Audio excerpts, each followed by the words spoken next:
Hey folks, it's Ben again, Battle Mode, and this is Field of Glory 2, the Slytherin tournament, and it's game number 2 against Kraff.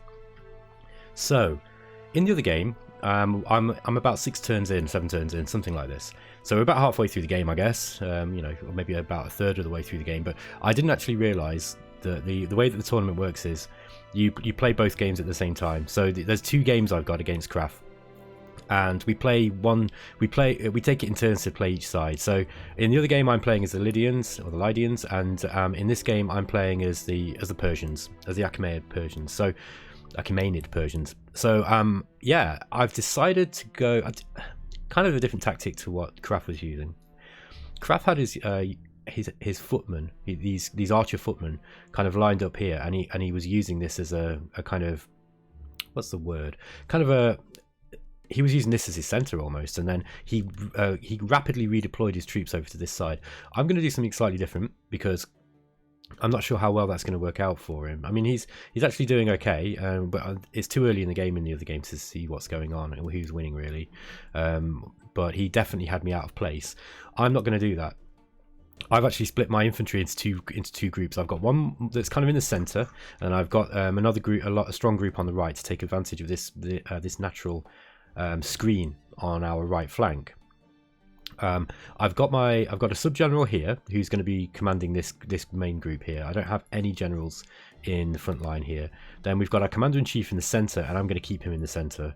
And then we've got this sub-general here with an unpronounceable name that I'm gonna basically put on this left-hand side, or on the center infantry group. Now the idea being is I'm going to see how he's set up, and then this is a little bit more adaptable, so I can redeploy it if I need to, or I can move these guys over this way, whatever happens. And then we've got a fairly strong cavalry force on the left. I say fairly strong. It's not a huge amount of men. I see I've made a mistake here. I've left some archers in the back, but that's okay. That's no big deal.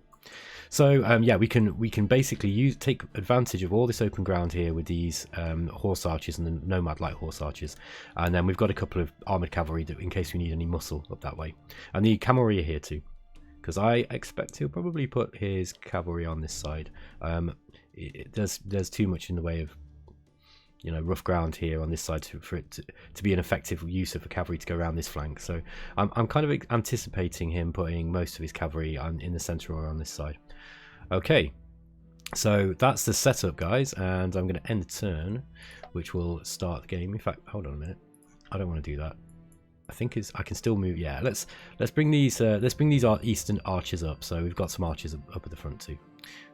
Yeah, and yeah, I think I'm going to leave it at that. Perhaps move my sub-general on this side. Yeah, that sounds good. Okay. There we go. Oh, now we can see how he's set up. Wow, he's got some interesting and unusual way of setting up here. So it is actually my first turn, so let's go straight onto that. Okay, so he's got all the horses. Wow. All right, he's going to try and take advantage of this hill. I see. That's what his plan is. He's going to sit on that hill. Now, he's got a lot of skirmishers. So I guess what his plan is to try and eat up all of my arrows with his skirmishers, and then hopefully defeat me on the hill, because he's got better units on the hill. But I mean, I've got a lot of archers. I've got a lot of archers. Yeah, I mean, I did have this idea initially when I was playing on the Lydian side as well, and I thought that might be a potential tactic. He's got a lot of irregular foot. He's got 1, 2, 3, 4, 5. So he's taking the full load of hoplites too. The hoplites are strong. And he's got plenty of cavalry too. Yeah, I see. He's trying to play a defensive game here.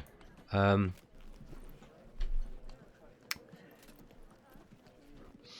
don't really see what's to stop me from just marching up with these Pavis armed archers, and then just peppering him on the hill. Okay, he has got a lot of skirmishes himself, but then so have I. I've got enough skirmishers that I can probably, you know, do them a lot of damage to these guys, and then just stand there and take any fire and hit him on the hill. But I mean, this is an interesting one. So we'll see. I think the best thing to do is telegraph my intentions of what I'm going to do, because if I just stay here, I mean, he's going to take this hill anyway. There's nothing I can do now. He's going to get into position on this hill, but well, long before I've got in range. So there is no reason why I can't just start moving my troops up, something like this.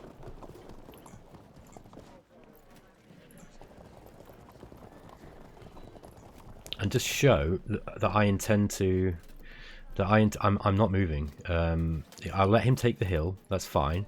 And then let's see if we can call his bluff, because if he's trying to drag me in into a shooting war with these guys, I mean, that's going to be costly for both of us.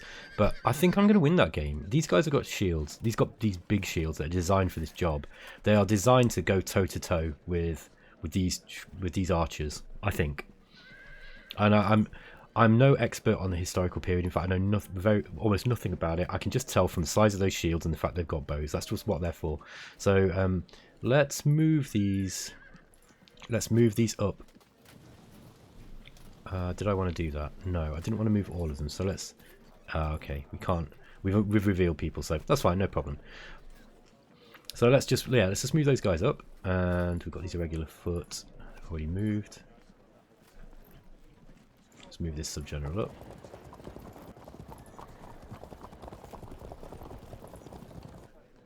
I want to get as many of our units starting in next to our generals as possible. Armoured cavalry with bows. Yeah, armoured cavalrymen do not want to be taking any arrows. They will not eat arrows because horses don't like them. Horses tend to die quite quickly to arrows. So really what we want to be doing here is just kind of... Let's see if we can turn these troops here. Let's just get this free turn, and there we go. So I'm going to try to wither this line. Now, it's going to be a good choice to do it with these. I don't want to get if he moves his skirmishes forwards and starts peppering me with arrows, I'm just going to hit him back. And but I'm going to try not to use too many of my arrows from these guys, and I'll see if I can engage him. Now we've got these two groups. It could be that we stay here with these groups and we just take some of the damage that we're going to be getting. With this unit, we can this group we wheel it on this side, and we come at this side and we try to fold this line like this. Obviously these are highly maneuverable and they're probably not going to stay in this nice neat line, but my plan is to try to not to use too many of my arrows on these guys. We're going to need plenty. And then we're going to have to come at them from two different directions really to try and take this hill. Fighting uphill is really, really hard, and the only way you're going to do it is if you're fighting, you know, vastly weakened units. However, I mean, if we can do a lot of damage to these guys, this is a large part of their force actually, and if we can survive without taking too many missile damage from these, then yeah, I mean, I'm just interested to see how well these shielded units do with taking, with eating arrow fire, and whether they can do it or not. Yeah, it's an interesting game. It's going to be an interesting game. I'll end the turn there, guys, and I'll see you next time. Take it easy. Bye.